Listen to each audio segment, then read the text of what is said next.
यो भिडियो हालेको छैन। मन राम्रो भयो हे, सबै गर्न मन लाग्ने हैछ। यसको नाम त तपाईहरुलाई थाहै छ होला, अर्किड भनेर भन्छन् यसलाई। राम्रो लागेछ।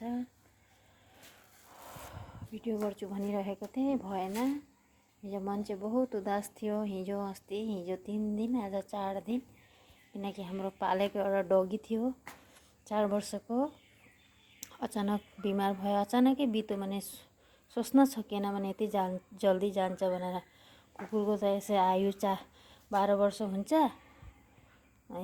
अनि त्यहाँ सास लिन थोडा दिक्कदारी भइरहेको थियो। डाक्टरको पनि अब ट्रिटमेन्ट राम्रो भएन। हुन त डाक्टरले पनि भनेन त्यसलाई चाहिँ अक्सिजन दिन पर्छ भनेर। लगको पछि बिहान तिनचुकिया पुऱ्याएको। तिनचुकिया पुऱ्याएर फेरि सेलाइन दिएर, इन्जेक्सन दिएर, दबाई एन्टिबायोटिक दिएर बुखार आएछ भनेर भन। त्यसको पछि फेरि घरमा लिएर 4 बजे बेलुका 6 बजे तक फेरि त्यसको जिउ खराब अनि फेरि तिनचुकिया पुऱ्याउँदा अब उसमा माने क्लिनिकमा पुग्दा अनि 2-3 मिनेटको भित्रमा भने उसले भने जान दियो अरू।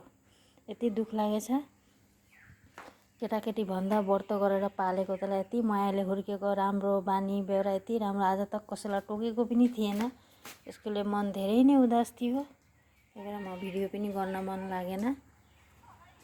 तपाईहरुसित सेयर गरेँ आफ्नो कुरा। आजको भिडियो यति नै हो। अब आमालाई चहा दिन्छु। मैले पनि एक कप चहा खान्छु। दिन पनि बहुत ठन्डा गिरेको छ। मन यदि उदास, उसको पछि दिन पनि उदास। अनि 1 मिनेटको लिए, 1 छिनको लिए त्यसलाई भुल्न सकेको छैन। हर कुरा त्यसको याद आइरहेको छ। भनेर भने साध्यै छैन। जो आमा हुन्छ त्यसैले जान्दैछ। अरू जानवर हो त्यो मुखले बोल्न जान्दैन, भन्न जान्दैन। तब पनि त्यसको कुरा हामीले महसुस गर्छौँ। त्यसलाई हामीले मायाले त्यसलाई हुर्काएको। त्यसको बिना पनि रहन मुस्किल भइहालेको छ। हुन्छ त साथीहरू, आजको भिडियो यति नै हो। तपाईहरुसित सेयर गरेँ। केही खराब भनेछु भने गाह्रो पिरो नमान्नु होला।